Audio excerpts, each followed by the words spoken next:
right, good morning. Welcome to Las Vegas, everyone. I'm Micah Hausler.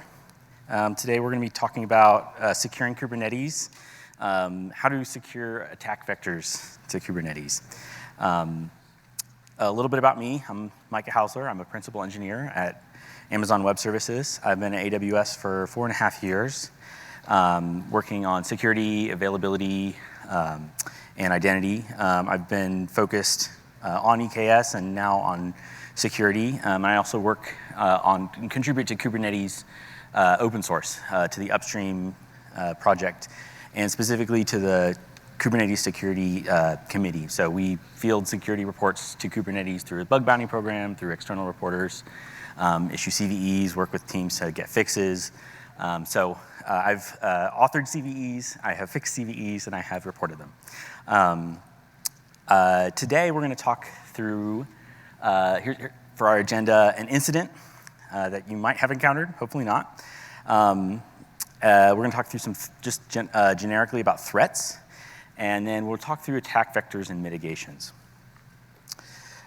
We've got a story here. So this story is inspired from real events. I've actually worked with customers who've had this event, unfortunately. So you can sort of imagine, I'm going to be in your shoes for a second. So you might be administering Kubernetes. You might be using Kubernetes. And you have an alert that you get.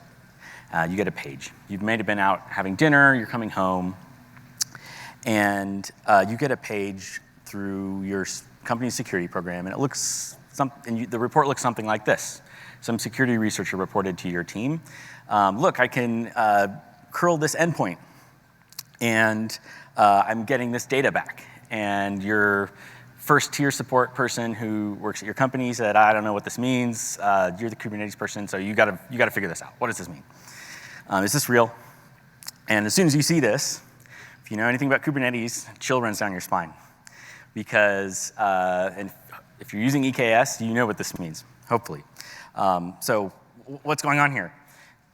So someone ran curl, made this web request to this endpoint, and they hit this domain. What's this domain? This is a EKS Kubernetes cluster endpoint. You can see the region that it's in. It's got a cluster, a unique identifier there, and the URL is API v1 secrets. So what's that? Okay, Kubernetes has secrets. Kubernetes has internal identity, and then you can store your own secrets there, whether that's credentials to external services like GitHub or SendGrid or whatever. And but you can see in this request, there's no authentication. They're not making any authentication in this request. It's just a simple web curl. And they're getting back all the secrets in your cluster. This is really bad. So what do you do? Well, okay, you might have a little bit of bash foo, and you know the AWS CLI a little bit. And so you list the clusters. You knew the region already because that was in the endpoint.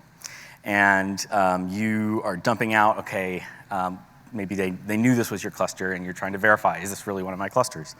And so you describe all your Kubernetes, your EKS clusters, and get the endpoint name and the corresponding name of the cluster.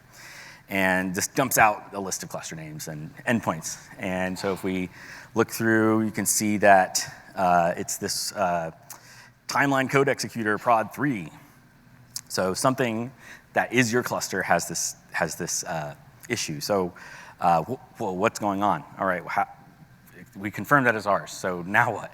We need to figure this out and how to stop it. This is an operational event, just like any other operational event, except it happens to be a security event. So we want to focus on mitigation here over root cause. We'll do root cause later. So we look at Kubernetes cluster role binding. So this is Kubernetes authorization system using the role-based access control, RBAC, to bind users to permission sets. And we see that there's this suspicious one called cluster system anonymous, and we just dump it out. What does that mean? Okay, someone created this, it looks like, where they bound the system anonymous user to the cluster admin role. So if you're familiar with Kubernetes, this cluster admin role is built into Kubernetes. It comes up with your cluster. And any unauthenticated user automatically gets assigned the username system anonymous. So if someone just allowed any anonymous user to do anything in the Kubernetes API on your cluster, that's really bad, right? This is bad news. Hopefully this isn't a production cluster, right? And so we want to figure out, okay, we might have deleted that. But, okay, we maybe stopped the bleeding, right? Those secrets are all toast. We got to treat it like they are. But we now have to sort of figure out what happened. We deleted that bad cluster role binding. So we go into Cloud Watch Logs, and we pull up the Cloud Watch Logs insights, and we query with this query for, okay, we're looking at Kube API server audit logs for our EKS cluster, and we're looking for RBAC events where the API group is RBAC, and we're looking for a status code of less than 300, so any creates or updates. And we come across this event. So this is the actual event that we were looking for. Someone created this system anonymous user bound to the cluster role admin, and we can down in the bottom, you can see this excerpt where it shows the UID, which for EKS, this maps to the IAM user. So you see the access key ID down there in the bottom, and from that we can query CloudTrail to see who actually assumed this role and what that real user was. So from there, that's on the AWS side. So we've done our AWS work to identify the issue, to remediate it, and then to root cause it. And there's going to be additional remediation too, right? You're going to look for, okay, who else besides the researcher? Did anyone else access those secrets? Do we need to delete the cluster? Do we need to delete the nodes? Do we need to? We probably want to rotate all those secrets just for good hygiene, but we can get an idea of what happened through the logging. So this is kind of a worst case scenario, but just to kind of illustrate, this is something that can happen. And I hope it never happens to you. I hope it hasn't happened to you. But we're going to kind of use this as just a framework for, okay, what's going on. So let's talk about threats. So if you're running Kubernetes and if you're running EKS, you probably have an architecture pretty similar to this.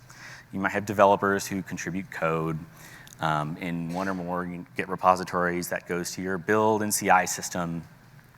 And you might push some artifacts up to a container registry like ECR. You might pull in some artifacts like from AWS code artifact or some external one, NPM, or somewhere else.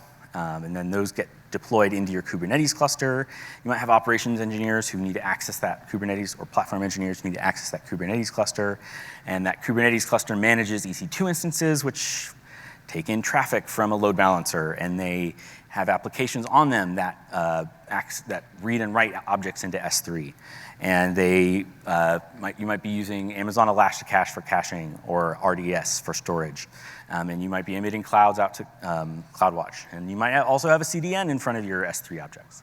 So this is probably a pretty familiar scenario for most people. So we're going to kind of use this as our base for what are threats to a cluster. Drilling in a little bit to that EC2 instance, you might have something that looks pretty similar to this conceptually, right? You might have, again, we have a load balancer sending traffic to one pod. That pod might also access a database. You have another pod that might talk to another service in the same cluster on a different EC2 instance. And these pods are reading and writing files from disk. They also might write to log files. You have the Kubernetes agent, the kubelet, and the container runtime, which is pulling from ECR. And you might have a daemon set. It's a Kubernetes concept to run one pod on every node that is consuming these logs and uploading it to CloudWatch. So when we talk about threats, I want to use just the CIA model. That's information security concept about confidentiality, integrity, and availability. These are kind of three pillars of security and information security. And we want to use these to kind of come up with some threat models and just threat modeling questions to think about how do we want to secure our Kubernetes cluster. So just this is not comprehensive, but just to kind of get you thinking, okay, if we're thinking about availability and from a security angle, what networks need to access your applications? or the load balancers to those applications, right? And what networks need access to the Kubernetes API? Is it just in your VPC, or is it operators from the internet? If we're thinking about integrity, what actors or processes need access to your data? Maybe you have that data in S3 or RDS. Is it just pods? Is it other applications in your VPC? And same for actors and processes to your software supply chain. So that might be a little bit outside the scope of securing Kubernetes itself, but it goes into your application. It's your container registry and your data that gets in your container registry. And then on confidentiality, what actors or processes, again, need access to that data? Are those only things that you trust? Hopefully they are. And then same for your compute runtime. Are you running trusted code? Are you running arbitrary code? What are your definitions of that? So one of the problems that we face often with Kubernetes and thinking about threats and the security of it is that everything in Kubernetes is networked. Speaking from working on the Kubernetes Security Committee, this is one of the problems we have is whenever we have a CVE that we allocate an ID from a report, it always scores pretty high because almost everything in Kubernetes is networked. So kind of continuing down this line of threat modeling questions. So do you run arbitrary code in your containers? Probably not, but maybe you are a service that does that, right? Maybe you have a CI system. Maybe you have something else. You're running functions for your customers. Do you trust the container as a security boundary? Really, and that's, by saying that, we're really saying, do you trust the Linux kernel as a security boundary? Because containers are really just Linux kernel primitives. Do your applications make outbound requests to arbitrary networks? Are you just making calls that you codify, or can customers specify, a URL in your application that your application reaches out to? Because if they can do that, they can enter the Kubernetes API. They can enter some other domain within your cluster that's an internal trusted thing that maybe you don't want your customer accessing. And then are all those external calls known or unknown? Do you have that absolute list, or is it open-ended arbitrary? What networks, users, processes need access to the Kubernetes API? This is, if you think about the Kubernetes API in terms of your application, hopefully you're not exposing that to customers, right? Like that's probably something that's like an internal, inside the fence thing. So how can we, if you're thinking about securing that, how can we restrict and reduce access to that? And then what applications in Kubernetes need access to outside systems? Do you even need to? Like, are you just storing data within your closed loop system and reporting it back through customer request? So back to this architecture overview. As we're thinking about securing the cluster, we're going to start thinking of the cluster as the Kubernetes API and the things that it manages. So the applications that run on pods, on instances. And when we think about those, we're going to start looking at, okay, what are the lines that go in and out of this boundary? Yes, for a full application security posture, you need to look at all the arrows, right? You need to look at developer committing code and code going to CI and CI pushing to ECR and all that, right? For this conversation, we're going to mostly focus on the threats to and from Kubernetes itself. And then the same for the data plane. We've got the control plane of Kubernetes API, and then we've got the cluster data plane of the EC2 instances. And so this is a lot more arrows, right? This is like all the things happening inside the cluster. So cluster to, pod to pod, pod to host, and then also pod to and from external services. So whether that's a load balancer or another AWS service or just another pod in the cluster. So next, let's talk about attack vectors and some of the mitigations around them. So we've got the OWASP Top 10. So if you're familiar with this is the Open Web Application Security Project. It's a nonprofit that works to improve software security for web applications. And every few years they publish sort of a research-based list on 10 categories of security issues that they've seen prevalence in. So these are security vulnerability sort of types that appear in applications. So today we're going to not talk about every one, we're going to talk about just a few of them. I think they all can apply to Kubernetes, administration of Kubernetes, and certainly to applications that run on Kubernetes. But for this purpose, we're going to really just drill into some of these that specifically affect Kubernetes. So first, access control. So this is a fun one. A lot of the time, for when you're thinking about access control and broken access control, we're going to think about, in terms of OWASP, we're going to look at like violation of least privilege. So what actors and entities that access Kubernetes or that run in Kubernetes, what privileges do they have that they don't need? That's typically a source of an attack vector. So this could be Kubernetes API permissions for users and or pods. If you have users that access the API, that's an entry point, right? When you have a human user that accesses an API, you might give them typically more broad permission than you would a process. A process, say a Kubernetes pod that needs to talk to the Kubernetes API, you typically have a pretty good idea of what that's going to do. A human user might be a little bit more exploratory. So that's kind of one area where you might grant expanded privileges to. Then service metadata to pods. Does every pod need to know about every other pod? Kubernetes has some just built-in service discovery through whether it's environment variables or DNS, where you can query what are the other services running in the cluster, as well as the Kubernetes API. Do you actually need that turned on? That can just be a excessive privilege that's not needed. Same with Linux permissions for pods. If you're trying to get something to work and, okay, I need this host volume and I want to allow it to be readable and writable when maybe it only needs read permission. So that can be a violation of least privilege. Another area for broken access control, privilege escalation. So this can take in a lot of different forms. This can be in the Kubernetes API. This can be in the data plane of the cluster itself, so a pod escalating privilege on a node to have more permissions than you intended it to have. And then broken access control can also just come from Kubernetes vulnerabilities themselves. So as you're using Kubernetes and thinking about your use of it, you want to plan for there will be bugs in Kubernetes. So how do we restrict and contain the access so that we are more insulated from those bugs? We might not be fully insulated, but that when they happen, we're more insulated. So let's look at one example here. So for least privilege, okay, it's pretty obvious, like I mentioned. There's some very obvious examples, right? Like you give user full permissions to read everything in the cluster, right? That's like maybe too much permission.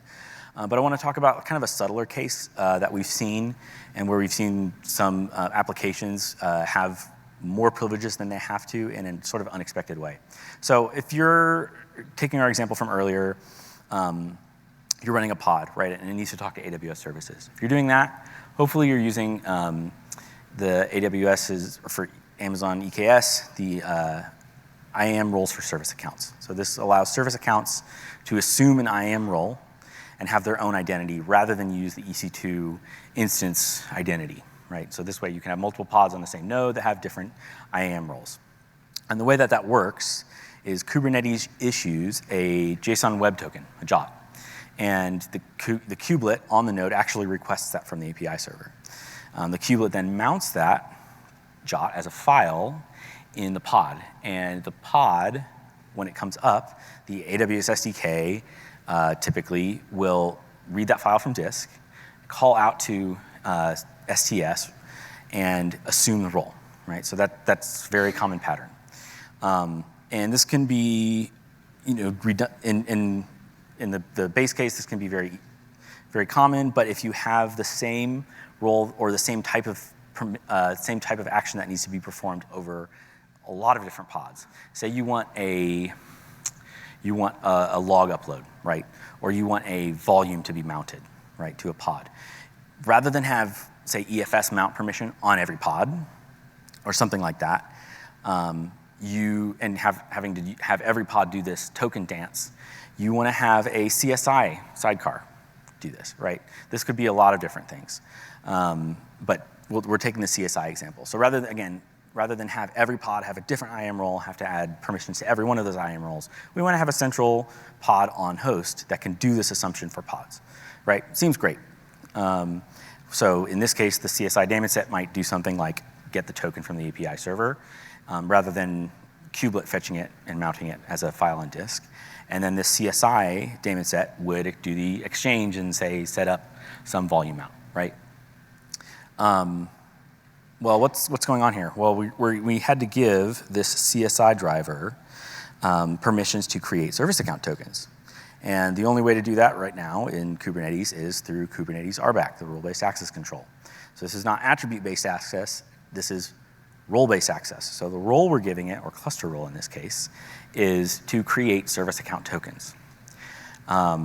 Notice that that's for every pod, every daemon set pod on the cluster. So what this means is any CSI, in this case, example case, helper daemon set can get service account tokens for any service account in the cluster, not just for the pod it's trying to create a mount for, right? Why is that bad? Well, there are a lot of built-in service accounts in the Kubernetes API, things used by the scheduler, by the controller manager that have a lot of permissions to create pods. So when you do this, and any custom service accounts you might have, what this does is this reduces the isolation boundary of your node to the whole cluster, or expands the isolation boundary to the whole cluster. Instead of just being able to get service accounts for the pods on the same node as the sidecar, I can get things for service accounts for any pod in the cluster. That's bad. Instead, what we want to do, and a mitigation for this, is that a new feature came out in Kubernetes 120 in alpha. It's went GA in 122, and it's the token request CSI feature. So what this does is the kubelet actually issues a service account token scoped for the pod to the CSI driver. Rather than have the CSI driver request any service account token in the cluster, when a volume mount comes in, Kubelet calls out already to CSI driver to say, hey, set up this volume. And along with it, here's the token you need for that pod.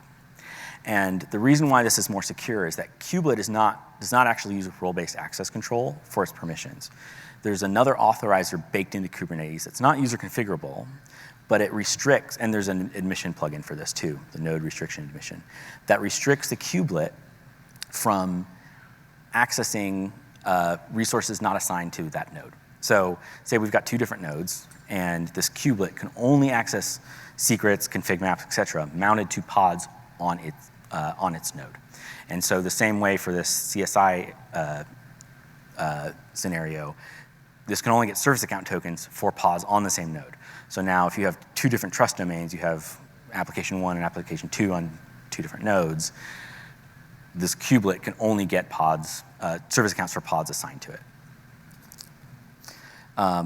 So another example that I've seen is where, okay, for privilege escalation, is you've got two different types of access you want to give users to the cluster, right? You might have developers that you want to give permission to be able to create pods, and you might have an operator that you want to be able to create custom resources. Kubernetes has the idea of custom resources, definitions, and custom resources. This allows you to define dynamically new types or records that can be created in the Kubernetes API. And you can have controllers that act on those types. So just as an example, at AWS, we have the ACK, or Amazon Controllers for Kubernetes project.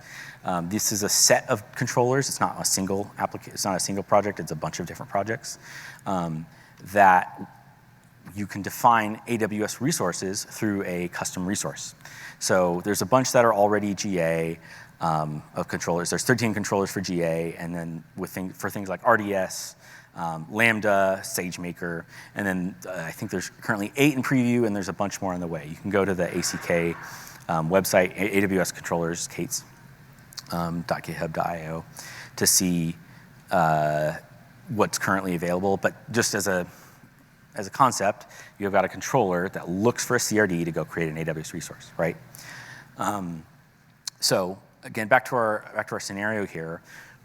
Maybe we have the operator and we want to give them ability to create CRDs. These controllers observe the CRDs, and then they go create S3 buckets, relational databases, or even load balancers, all different kinds of things, right? And we give our operator this cluster role. They can, hypothetically, they can create or do everything, resource star, verb star on S3 buckets. And we bind this to the operator group. And then we have our developer, and they have permission to do anything in the core Kubernetes group. So that's pods, nodes, a bunch of other things, right? So it seems good, right? Like this is sort of segregated where operators can access AWS resources, developers can just create pods in the cluster. The problem here comes from the permission that we just saw. So you saw how resource, go back, resource for this developer, star and verb star. So we let them access any resource and verb in the core Kubernetes API namespace. Why is that a problem? Well, Kubernetes has a impersonation feature, and it's governed by role-based access control. And if you don't specify the verbs and the resources, that includes everything. And everything includes impersonate, verb, and user and group. So now we've just given our developer, we were trying to segregate them to just Kubernetes resources, the ability to impersonate the operator. So it's as easy as kubectl get resource type as group. That's how easy it is. There's headers as well. You can look this up in the Kubernetes documentation if you want to have an actual client do impersonation. But this is another area where we've seen customers get in a bad situation through privilege escalation to the cluster. So mitigations for this, use least privilege RBAC rules. You can actually generate RBAC policies from your audit logs. There's an open source project. Jordan Liggett is a Kubernetes contributor, and he has an open source project to consume your Kubernetes audit logs and actually generate RBAC policies. It's a great thing. So go give that a spin. Limit cluster-wide permissions and daemon sets. With that CSI example, you saw how it's easy to give cluster-wide resources to something that lives on every node. That can be okay in certain cases, but oftentimes it's very easy to just grant too many permissions. And when you're using CSI, use drivers or ask about if you're using a driver, ask if it supports token request. That's another way to limit this cluster-wide permission for CSI drivers. And then when you do write RBAC policies, explicitly enumerate the verbs and resources, and ideally resource names if you can. This will prevent you from accidentally granting impersonate, right? And there's a couple other Kubernetes special verbs beyond just the standard read, write, get, delete, patch, list, and watch. There's in the RBAC system there's some other privilege escalation type preventions that have special verbs. So next we're going to jump to security misconfigurations, OWASP number 5. We've got this can come in the form of a couple different things. We're going to focus specifically on authorization misconfigurations. So we kind of looked at that. There's kind of some overlap here between number 1, but we'll look more specifically at what this means. Unnecessary features enabled. This is really common. Kubernetes tries to be as easy to use out of the box as possible, and some features can accidentally be just left on by default. And then same with insecure defaults. So security misconfigurations. We looked at this one already, right? You accidentally bound system anonymous to cluster admin. That's obviously a problem. But another one is that we've seen a lot, and this one we'll be seeing less of, but is where you try to mount the Docker socket into the pod. This can feel really like, well, why wouldn't I want to do this? Maybe you have a Jenkins pod or something that needs to build containers, that needs access to the Kubernetes socket. This is not good. One, because Kubernetes has deprecated Docker shim. It's going to be completely gone in 1.20, either 1.24 or 1.25. And then also, this bypasses all of the security controls that you have in Kubernetes around container creation. So you've just granted basically full runtime permission to run any process with any level of permission on the box by mounting this socket into a pod. So this is another thing that, if you're doing this, this is a security misconfiguration. Please don't do this. Insecure defaults. If you look at the Kubernetes docs, and I did double check. When I read this, I was like, that can't be right. I looked at the code. Yes, this is actually the case. If you just launch a kubelet with the default configuration values, anonymous auth is turned on, and authorization mode always allow is set to default. What does this mean? So Kubelet is the Kubernetes agent. It creates pods. It talks to the API server to look for pods, talks to the runtime to actually launch the pods, and it also hosts a server. So if you use kubectl exec, kubectl logs, what you're doing is actually hitting Kubernetes API server, which is hitting the kubelet server. And the kubelet server has these auth parameters. And anonymous auth basically says you don't need authentication to talk to the kubelet server. And then authorization mode always allow says always allow requests to the kubelet server.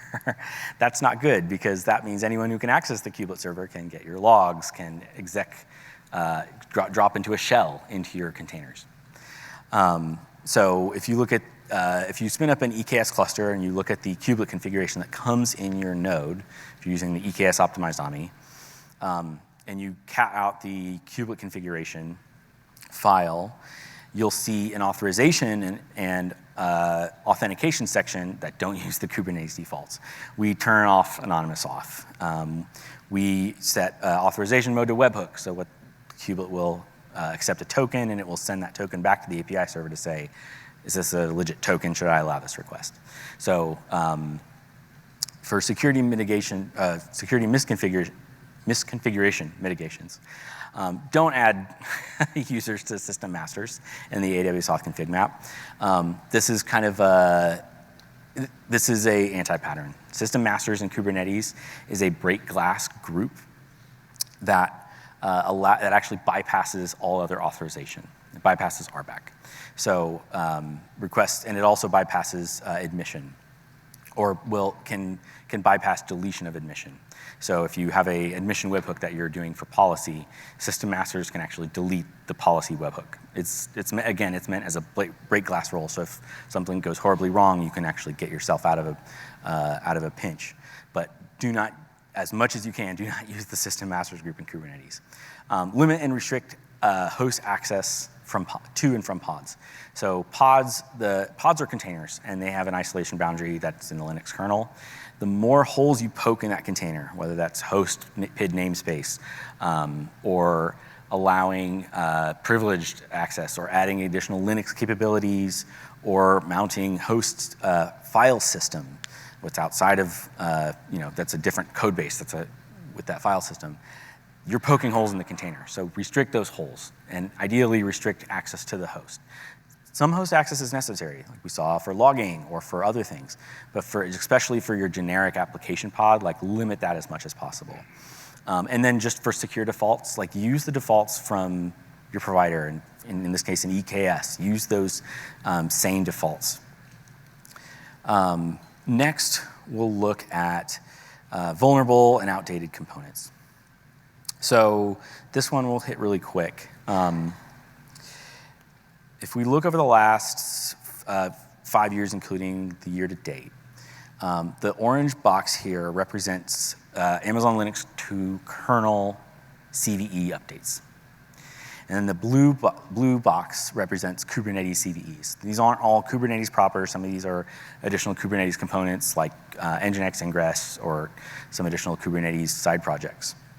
But just to show as an example, here's the number of CVEs over the last 5 years. And you can see a pretty obvious trend, and it's going up. So if we look at just even this year, 2022, you can see that if you combine Kubernetes and Linux kernel issues, there's over 100. That means we're averaging almost 2 a week, right? So if you have a cluster, and or say you have not even a cluster, say you have just a node in your cluster, and that node has been running for a month, unless you're doing kernel live patching, probably out of date. You probably have vulnerable components. So this is a one that I would really encourage you to balance also with your need for operational safety. So as these number of CVEs increase, you want to keep these container and machine images up to date, absolutely. But you're also introducing change, and change is where operational things can happen. So the goal is not necessarily 0 CVEs being reported on all your applications. You need to actually look at, does the CV affect me? Because if you're having 2 today, if it's 2 a week, and say it's next year it's 3, or in a few years it's more, just say that it gets to 1 a day. Are you going to be deploying every day with a security fix? Maybe, but that's not everyone can do that. So, but as much as you can, keep your applications up to date. Also, another one, really keep your Kubernetes cluster on a supported version. This link here goes to the Kubernetes version supported by Amazon EKS. Kubernetes upstream supports versions for 1 year from release. EKS generally releases a few months after that, and we support versions for 14 months. So we provide additional CVE patching, language patching for the build of Kubernetes. Kubernetes is written in Go, and Go has a different release cycle that maintains a 1-year release. So keep your Kubernetes up to date. That's a huge one.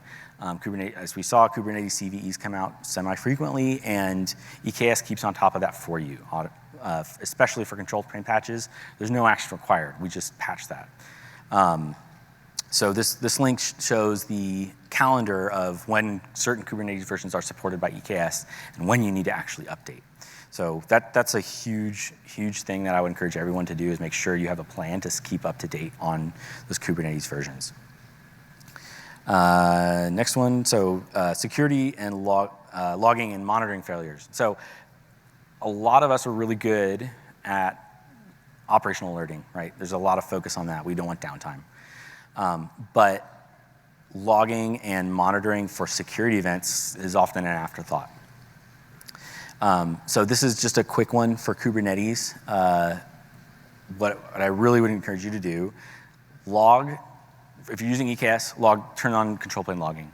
EKS provides this automatically to CloudWatch. You can get Kubernetes audit log, Kubernetes API server, scheduler, controller manager, authenticator logs to your CloudWatch account. And then same for your Kubernetes data plane. So if you're running, whether you're self-managing nodes or using EKS managed node groups, set up logging to get your system logs off host. This is going to be really important so that if you need to do any forensic analysis, or if you want to do, again, alerting on, security alerting on these logs, you can set that up. And then one bullet point not added here is, for logging and monitoring, is if you're using AKS, you can actually use GuardDuty to monitor your Kubernetes audit logs. We'll look for known bad actor patterns and misconfigurations applied to your cluster and alert you about those. So for the next one, the last one, this might be my favorite. So server-side request forgery. What is this? If you're not familiar with this, so Kubernetes is, I sometimes like to say, it's a server-side request forgery as a service. If you've ever created a deployment, you might use something like kubectl, so you kubectl applies this deployment. And you create that in the API, and the controller manager creates a replica set, and it also creates a pod, and then the scheduler assigns that pod to a node. That pod gets created by the kubelet, which invokes the CNI, Container Network Interface driver, and that CNI driver replies with an IP address. And the kubelet sends that back to the API server and says, here's the IP for this pod. So the kubelet is the one doing the reporting to the API server, the pod IP. And it might look something like this, right? So this pod IP ends in 56145. Now, that's a string field in the API. So if you want to port forward to that pod, Kubernetes will let you do that. It's really easy with kubectl. Just port forward to pod nginx, port 80, and you don't even have to tell it the IP. The Kubernetes API already knows it. And so what you're actually doing here is sending a request to the API server. The API server is reaching out with a network connection directly to that IP that's been reported by the kubelet and sending you a TCP proxy so you can locally, in your web browser, hit your pod. It's really great for debugging, right? But if you give if someone gains permission to modify pod statuses, they all of a sudden can do something like this. They can run kubectl proxy, so they're just opening a connection to the authenticated connection to the API server locally in the background, and then calling curl and hitting this pod's endpoint, the status endpoint, and patching the status to set a different IP, right? In this case, it's something like 169.254. That's the 169.254. That's the AWS metadata service, which would return instance credentials. Well, in Kubernetes, this was a CVE in the past. This has since been fixed, so you cannot actually get Kubernetes control plane metadata credentials this method. But an attacker could, if I go back one, they can update this pod IP to something else in your VPC. Say it's not your actual pod IP, but say it's an RDS database. Say it's Elasticache, something like Redis that doesn't have authentication. Maybe RDS does. All of a sudden, they can now probe around your VPC if they have sufficient permissions to both patch and port forward against your Kubernetes API server. Maybe you don't even have an internet gateway, but this is another method that you're using Kubernetes to poke holes to get access to things that you shouldn't. So what can we do about this? Go forward. We can enable Kubernetes logging. One, we need to know what's going on. And you can, on top of that, alert on non-node patching of pod status. So yes, someone could impersonate the node, but at least if you're looking for someone who's not impersonating the node, you can still see something bad is going on. Two, limit Kubernetes API outbound access. So when you create an EKS cluster, you give it a couple different resources. You say, I want this cluster to have these security groups, and I want these subnets. Well, what are those? Those are where the EKS control, or the Kubernetes control plane managed by EKS creates network interfaces in your VPC to facilitate this outbound access. So if you actually need outbound access to your pods, that's probably, you want to enable that. But if you don't, if Kubernetes API server shouldn't directly reach out to your Redis, to your Elasticache, to your RDS, to something else in your VPC, control that security group and don't let it. Again, this isn't necessarily a trust of EKS problem. It's a trust of what can get through Kubernetes. And then secondarily, just keep clusters up to date. I'm going to preach this all day. When Kubernetes SSRF type issues are found, we patch them. Those are typically control plane issues, and we get embargoed notifications ahead of time. And you don't have to even think about it. So when it hits the public and that report goes public, your EKS cluster is already patched. And then just some final thoughts on hardening clusters. So I'm going to say it again, keep on top of your cluster updates. I can't stress this enough. This also goes for containers and your container images and your node groups. Another just really great practice here is use KMS encryption of Kubernetes secrets. So you can actually give EKS your KMS key, and Kubernetes secrets can be encrypted. Two, we talked about this a little bit, but Kubernetes API server access. If you don't need the internet-facing endpoint for the Kubernetes API server, you can disable that. Just make it accessible only through your VPC. Talked about this already, but I'm going to say it again. Enable audit logs with EKS. This is so important. And then if you want to, set up guard duty. We work really closely with the guard duty team to add new findings all the time to say, here's a new issue, let's alert customers about it. And then also use IAM roles for service accounts to give pods access to AWS APIs. Again, this kind of goes back to least privilege. Don't use the EC2 IMDS instance metadata role. How can you secure your pods, not just your cluster and the API? Use a policy enforcement agent. or engine.